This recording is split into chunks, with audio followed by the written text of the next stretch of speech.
Good morning students, स्वागत है आप सभी का। और स्टूडेंट, जैसा आप लोगों को पता है, हमने लास्ट 2 क्लासेज में एग्रीकल्चर बायोलॉजी और एग्रीकल्चर के बोर्ड मॉडल पेपर हल किए थे और आज की इस क्लास में हम हल करेंगे एग्रीकल्चर केमिस्ट्री का मॉडल पेपर, जिसकी आप सभी को डिमांड है। आप सभी लोग बार बार मैसेज कर रहे थे, तो आज इस स्पेशल क्लास में हम एग्रीकल्चर केमिस्ट्री के बोर्ड मॉडल पेपर, जिसको हम ब्लूप्रिंट कहते हैं, उसका सॉल्यूशन निकालने वाले हैं।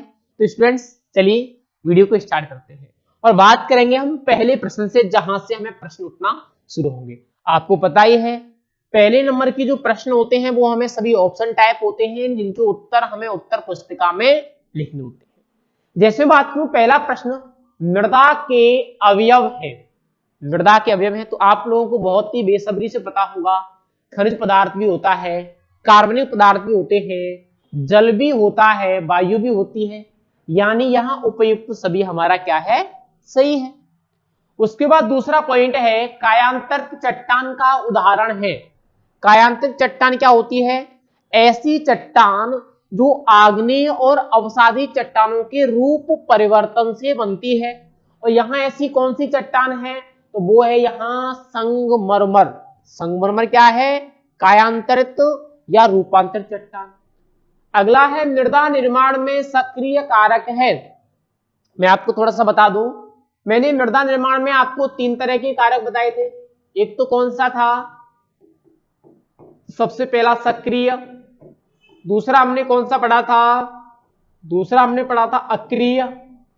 और तीसरा कौन सा था? तीसरा था अपना उदासीन। यानी मृदा निर्माण को प्रभावित करने वाले कारक 3 प्रकार के होते हैं।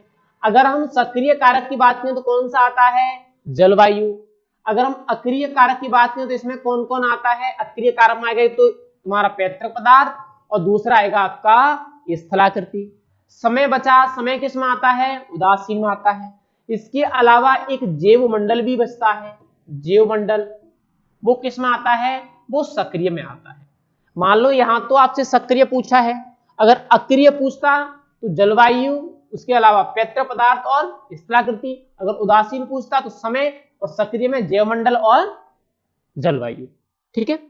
नेक्स्ट अगर हम बात करें कार्बनिक व अकार्बनिक अवयवों का निचले संस्तरों में जाकर जमा होना होता है। इसका जो राइट आंसर स्टूडेंट्स वो है निक्षेपण। लेकिन मैं आपको बता दूं, आप लोगों के दिमाग में एक सवाल बना होगा कि इसको हम निक्षेपण क्यों कह रहे हैं, हम इसको निच्छालन क्यों नहीं कह रहे? निच्छालन भी तो कह सकते हैं। आप लोगों ने पढ़ा है, मैं बता दूं आपको, जब कोई पदार्थ या हम कह सकते हैं जब पोषक तत्व मृदा जल के साथ निचले संस्तरों में जाते हैं तो उनके जाने की जो क्रिया है वो क्रिया तो क्या कहलाती है? निच्छालन। ध्यान रखना, ये काफी इंपोर्टेंट पॉइंट है। निचले संस्तरों में जाने की जो क्रिया है वो तो क्या है? निच्छालन। लेकिन ऐसा तो नहीं है कि ये मिट्टी में नीचे जाते ही रहते हो, कहीं ना कहीं जाकर तो रुकते हैं। तो जाकर के कहीं ना कहीं क्या होते हैं? एकत्रित होते हैं, या कहीं ना कहीं जाकर के जमा होते हैं। वो एकत्रित या जमा होने की क्रिया क्या कहलाती है? तो वो कहलाती है स्टूडेंट्स निक्षेपण। और इस प्रश्न में पूछा भी क्या गया है? देखो, यहां जाकर जमा होना, जाना नहीं है, जाकर के जमा होना। तो जमा होना क्या हो गया? निक्षेपण हो गया। और अगर जाना होता तो फिर निच्छालन। क्लियर हो गया होगा मेरे हिसाब से। आगे अगला है कार्बनिक क्लोराइड की धनायन विनिमय क्षमता कितनी होती है? काफी अच्छा प्रश्न है। कार्बनिक क्लोराइड की धनायन विनिमय क्षमता कितनी होती है? सबसे पहले हमें इस प्रश्न में जानना है कि कार्बनिक क्लोराइड होता क्या है। कार्बनिक क्लोराइड स्टूडेंट्स हम कहते हैं ह्यूमस को। ध्यान रखना, जो ह्यूमस होता है वो क्या है? कार्बनिक क्लोराइड है। और आप लोगों ने पढ़ा होगा ह्यूमस की धनायन विनिमय क्षमता कितनी होती है? तो 150 से लेकर के 300 सेंटीमोल प्रति किलोग्राम। 150 से लेकर 300 सेंटीमोल प्रति किलोग्राम। ठीक है, आगे चलते हैं अगले प्रश्न पर। यहां तक मेरे ख्याल से आपको समझ में आए होंगे, और समझ में आए हैं तो एक बार वीडियो को लाइक कर दो यहीं से, उसके बाद अपन आगे चल ही रहे हैं। चलिए, नेक्स्ट प्रश्न अपना काफी अच्छा है, आपको दिखाई दे रहा होगा स्क्रीन पर, और इंपोर्टेंट भी है। जैसे अगर मैं बात करूं, मृदा कार्बनिक कोलाइड है, मैंने अभी ऊपर ही बताया है आपको, ठीक है। केओनिलाइट, सेपोलाइट, ह्यूमस, क्या हुआ, ह्यूमस, क्योंकि हमने पढ़ा था अभी ऊपर कार्बनिक कोलाइड की धारण विनिमय क्षमता, तो मैंने बताया था ह्यूमस क्या है, कार्बनिक कोलाइड। उसके बाद अगर मैं बात करूं अगला, आयन विनिमय एक प्रक्रम है। अगर मैं आयन विनिमय की बात करूं तो ये किस प्रकार का प्रक्रम होता है, ये उत्क्रमणीय प्रक्रम होता है। कैसा होता है, उत्क्रमणीय। अब यहाँ उत्क्रमणीय का मतलब क्या होता है, उत्क्रमणीय का अर्थ क्या है, तो जैसे मैं बता दूं आपको, आपने कई अभिक्रिया देखी होंगी जिनमें इस तरीके का निशान होता है, इस तरीके का, इस तरीके का। ऐसी अभिक्रियाओं को क्या कहा जाता है, उत्क्रमणीय अभिक्रिया। जैसे मैं बता दूं, आपने जल से क्या बनाया, जल से बना लिया आपने बर्फ, क्या बना ली, जल से बर्फ, जल से आपने बर्फ बना ली। फिर आप बर्फ से क्या बना सकते हो, जल बना सकते हो। ऐसी ही क्रियाविधि किसमें होती है, आयन विनिमय में होती है, इसलिए इसको क्या कहा गया है, उत्क्रमणीय प्रक्रम कहा गया है। आगे अगर मैं बात करूं, पीएच व पीओएच का योग सदैव होता है। हमने पढ़ा था pH potential of hydrogen ion, pOH potential of hydroxyl ion. अब इन दोनों का योगफल कितना होगा, तो इन दोनों का योगफल होगा 0 से लेकर के 14 तक। कितना होता है, 0 से लेकर 14 तक होता है। आगे अगर मैं बात करूं, बुझे हुए चूने का रासायनिक सूत्र है, बुझा हुआ चूना, बुझे हुए चूने में क्या होगा, जल होगा, जल होगा तो जरूरी है ऑक्सीजन और हाइड्रोजन दोनों होंगी।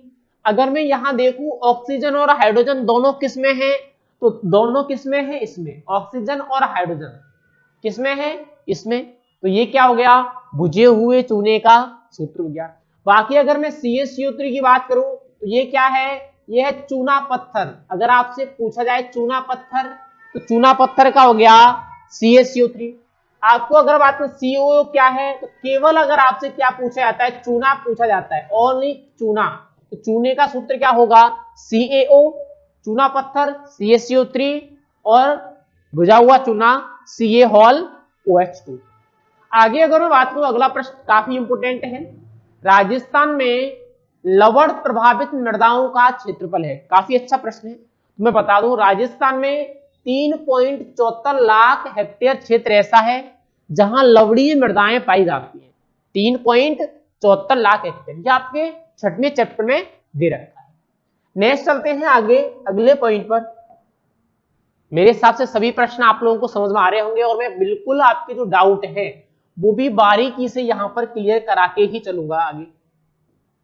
चलिए अगला क्या है स्टूडेंट्स, अगला अपना पॉइंट है, निम्न में से प्राथमिक पोषक तत्व नहीं है। क्या पूछा है, प्राथमिक पोषक तत्व नहीं है। अब प्राथमिक पोषक तत्व कौन कौन से होते हैं, NPK, नाइट्रोजन, फास्फोरस, पोटेशियम, ये तीनों प्राथमिक हैं। इसके अलावा कौन सा दे रखा है यहाँ, कैल्शियम, तो कैल्शियम प्राथमिक पोषक तत्व नहीं है। फिर ये कैसा है, तो ये है आपका द्वितीयक पोषक तत्व। कैसा है, द्वितीयक पोषक तत्व। मैंने आपको बताया था काना से मांग, काना से मांग, यानी कैल्शियम, सल्फर और मैग्नीशियम तीनों ही तत्व कैसे होते हैं, द्वितीयक होते हैं, और NPK कैसे होते हैं, प्राथमिक होते हैं। आगे चलते हैं अगला पॉइंट, DAP का पूरा नाम, यानी रासायनिक सूत्र क्या है, DAP का रासायनिक सूत्र है। अब DAP को क्या कहते हैं, diammonium phosphate, diammonium phosphate. Di ammonia का मतलब क्या हुआ, दो अणु तो अमोनिया यानी NH4 के होंगे, और फिर दो अणु किसके होंगे, फास्फेट के, यानी अणु फास्फेट के। अब यहां देख लो, इसमें से अमोनिया और फास्फेट दोनों में है क्या, इसमें फास्फोरस तो है लेकिन इसमें अमोनिया नहीं है, इसमें अमोनिया तो है लेकिन इसमें फास्फोरस नहीं है। इसकी अगर हम बात करें, इसमें फास्फोरस है लेकिन अमोनिया नहीं है। इसकी अगर हम बात करें, इसमें अमोनिया भी है और इसमें फास्फोरस भी है। तो राइट आंसर क्या हो गया, NH4 to HPO4। Option type प्रश्नों में कुछ आपको दिमाग भी लगाना पड़ेगा। अब की बार ऑप्शन टाइप 16 प्रश्न आएंगे, तो इसलिए नंबर ज्यादा लाना बहुत टिपिकल भी रहेगा, तो आपको थोड़ा सा दिमाग का इस्तेमाल भी करना है। अगली अगर मैं बात करूं, फास्फोरस युक्त उर्वरकों से फसलें फास्फोरस का उपयोग कर पाती हैं। जो फास्फोरस जनित उर्वरक होते हैं उनसे फसलें कितनी फास्फोरस ले पाती हैं? मात्र 5 से लेकर के 20%। यहां 5 से 20% आया है ऑप्शन में, लेकिन आप एनसीईआरटी की किताब जाकर के पढ़ोगे तो वहां होगा 15 से लेकर के 20%। नेक्स्ट में अगर बात करूं, लार में पाया जाने वाला एंजाइम है। लार में पाया जाने वाला एंजाइम, ये मैंने एक दिन आपको क्लास में कराया भी था। कौन सा है? टाइलिन। टाइलिन नामक कहां पाया जाता है? तो ये लार में पाया जाता है। नेक्स्ट चलते हैं अगले पॉइंट पर।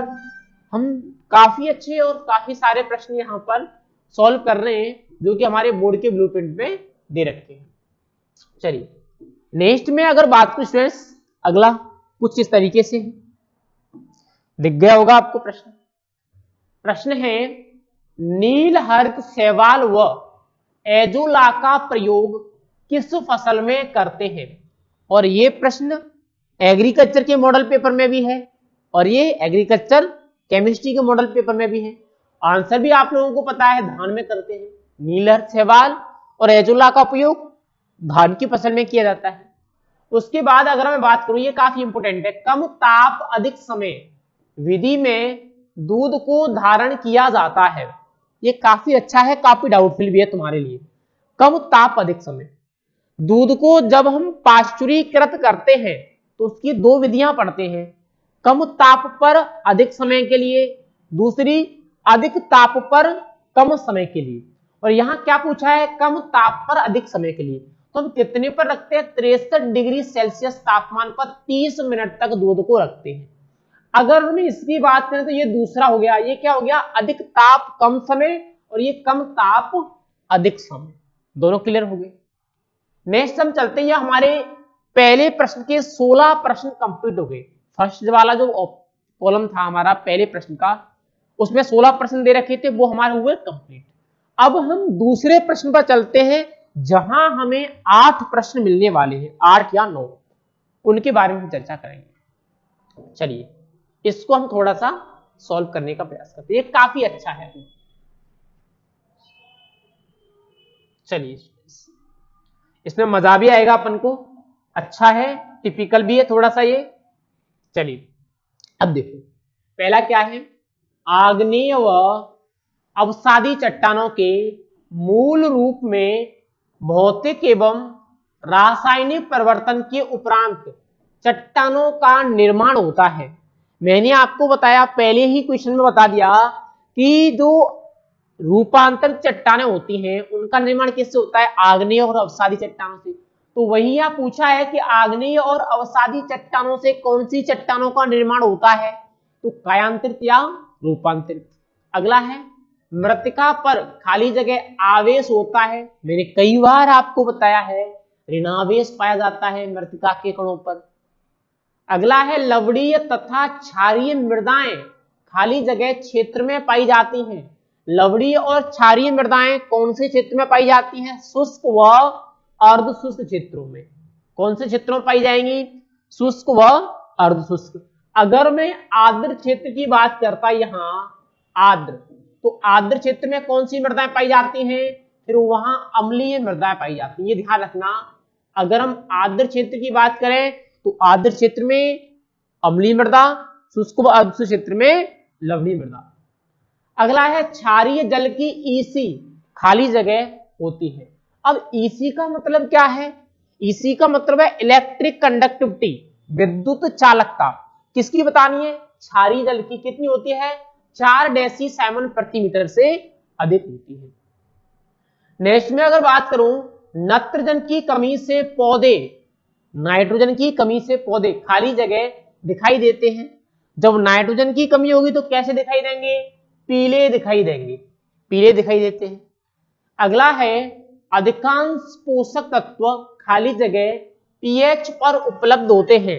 कैसे पीएच पर उपलब्ध होंगे? तो उदासीन पीएच पर। ज्यादातर जो पोषक तत्व हैं वो उदासीन पीएच मान पर उपस्थित होते हैं। अगला है एमाइड युक्त कार्बनिक उर्वरक है। एमाइड युक्त कार्बनिक उर्वरक तो एक ही है, आपको पता है, वो है आपका यूरिया। नेक्स्ट है विटामिन ए की कमी से खाली जगह रोग होता है, तो रतौंधी होता है, आपको भी पता है ये। अगला है जीवधारियों के नाखून, बाल, त्वचा एवं हार्मोन्स आदि के बने होते हैं। ये मैंने आपको अभी कराया था 9वें चैप्टर में, 10वें में। ये किसके बने होते हैं? प्रोटीन के बने हुए होते हैं। अगला है पेप्टाइड में एमिनो अम्ल खाली जगह बंध द्वारा जुड़ते हैं, तो कौन से बंध के द्वारा जुड़ेंगे? ग्लाइकोसाइडिक बंध के द्वारा जुड़ेंगे। जो पेप्टाइड है उसमें अमीनो अम्ल ग्लाइकोसाइडिक बंध के द्वारा जुड़े हुए होते हैं। यह हमारा दूसरा प्रश्न क्लियर हो गया, जहां हमने फिल इन द ब्लैंक्स यानी रिक्त स्थानों की क्या की? पूर्ति की। अब हम तीसरे प्रश्न पर चलते हैं, और तीसरे प्रश्न में हमारे जितने भी प्रश्न होंगे उनके उत्तर हमें एक शब्द या एक पंक्ति में देने होंगे। हम कह सकते हैं कि एक शब्द में हमें क्या देना है? इनके उत्तर देने हैं। चलिए थोड़ा सा देखते हैं, पूरे क्वेश्चन आ रहे हैं। अब देख लेते हैं इनको, ये काफी इंपोर्टेंट है। चलिए पहला प्रश्न है सिलिकेट क्ले कितने प्रकार की होती है? आपको बता दूं सिलिकेट क्ले को हम कहते हैं सिलिका, और जो सिलिका क्लोराइड है वो कितने प्रकार की होती है? 3 प्रकार की होती है। कौन कौन सी? मोंटमोरिनोनाइट, इलाइट और केओनिलाइट। मोंटमोरिनोनाइट, इलाइट और केओनिलाइट। अगला है धनायन विनिमय क्षमता की इकाई क्या होती है? धनायन विनिमय क्षमता की इकाई, तो धनायन विनिमय क्षमता की इकाई क्या है? सेंटीमोल प्रति किलोग्राम। अब देखो मैं एक चीज आपको बता दूं गौर करने वाली, एग्जाम में बहुत प्रश्नों के आंसर दिए हुए होते हैं। कैसे दिए हुए होते हैं ये थोड़ा सा गौर करना। हाँ ये आ गया। अब देखो आप थोड़ा सा इस प्रश्न को देखने का प्रयास करो। इस प्रश्न में क्या पूछा गया है? कार्बनिक क्लोराइड की धनायन विनिमय क्षमता क्या पूछी गई है? धनायन विनिमय क्षमता। और धनायन विनिमय क्षमता की यहां इकाई भी दे रखी है, सेंटीमोल प्रति किलोग्राम। इकाई दे रखी है ना, सेंटीमोल प्रति किलोग्राम। और यहां भी जो हमें प्रश्न पूछा गया है ये वाला, इसमें भी हमें क्या पूछ रहा है? धनायन विनिमय क्षमता की इकाई। उत्तर वहां दे रखा है, अगर हमें आता है फिर तो ठीक है, नहीं आता तो हम यहां से लिख सकते हैं सेंटीमोल प्रति किलोग्राम, उसमें दे रखा था। ऐसे बहुत सारे प्रश्न आते हैं जिनके उत्तर आपको वहीं की वहीं मिल जाएंगे। इसलिए जरूरी है सबसे पहले पेपर को अच्छी तरह से पढ़ो, ठीक है? जब भी पेपर देने जा रहे हो पहले पेपर को अच्छी तरह से रीड किया करो। नेक्स्ट हम चलते हैं, पीएच शब्द की खोज किस वैज्ञानिक ने की? पीएच को किसने खोजा? आपको पता है एसपीएल सोरेनसन। कहां के थे? अमेरिका के थे। अगला आरएससी का सूत्र लिखिए। आरएससी क्या होती है पहले तो हमें ये जानते हैं। आरएससी को हम कहते हैं रेजुडिशियल सोडियम कार्बोनेट। रेजुडिशियल सोडियम कार्बोनेट, अवशिष्ट सोडियम कार्बोनेट। अवशिष्ट सोडियम कार्बोनेट का जो सूत्र होता है वो होता है CO plus HCHO minus Ca plus Mg।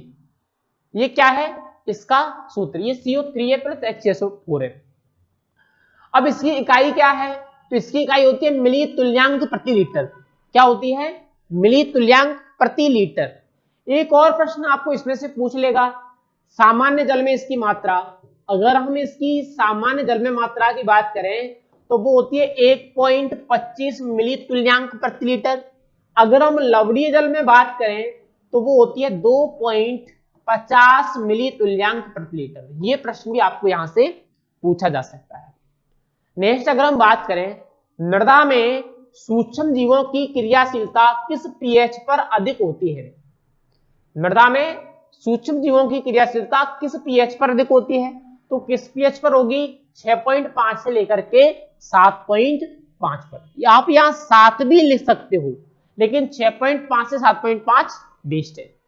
अगला फास्फोरस युक्त उर्वरकों में पाए जाने वाले रेडियो एक्टिव पदार्थों के नाम लिखिए। फास्फोरस युक्त उर्वरकों में रेडियो एक्टिव पदार्थ जो वायु प्रदूषण करते हैं कौन कौन से हैं? जैसे यूरेनियम है, जैसे मैं बात करूं थोरियम है, जैसे मैं बात करूं रेडियम है। आपको कोई दो लिख देते तो चल जाता। अगला है डीएनए व आरएनए में अंतर बताओ। वैसे तो आप बहुत सारे अंतर लिख सकते हो, लेकिन एक नंबर का प्रश्न पूछा गया है तो आपको उसी तरह से ये लिखना होगा कि आपका अंतर भी हो जाए और उस एग्जामिनर को समझ में भी आ जाए। तो अंतर क्या होगा? डीएनए केंद्रक में पाया जाने वाला आनुवांशिक पदार्थ है। डीएनए केंद्रक में पाया जाने वाला आनुवांशिक पदार्थ है, जबकि आरएनए कोशिका द्रव्य में पाए जाने वाला प्रोटीन संश्लेषक पदार्थ है। कोशिका द्रव्य में पाए जाने वाला प्रोटीन संश्लेषण पदार्थ है। आपका अंतर हो गया। बेस्ट वे में आपको पता भी चलेगा, उस एग्जामिनर को भी आपकी मानसिकता पता चलती है। अगला क्या है? नाइट्रोजन धारी जैव उर्वरकों के नाम लिखिए। नाइट्रोजन धारी जैव उर्वरकों के नाम, ऐसे जैव उर्वरक जो नाइट्रोजन प्रदान करते हैं। जैव उर्वरक बताने हैं, उर्वरक नहीं बताने। तो जैव उर्वरक कौन कौन से हैं? जैसे राइजोबियम है, एजोला है, नीलहर्त शैवाल है और एजिटोबैक्टर है। ये क्या है? ये नाइट्रोजन धारी जैव उर्वरक हैं जो पादपों को नाइट्रोजन प्रदान करते हैं। ये क्या हुए? ये हमारे 3 प्रश्न क्लियर हुए, यानी अखंड अपना पूरा क्लियर होगा। अब अपना खंड कौन सा है? अपना खंड है ब स द। इन खंडों के बारे में हम विस्तार से चर्चा नहीं कर पाएंगे क्योंकि यह सारे प्रश्न कैसे हैं, बड़े बड़े प्रकार के हैं।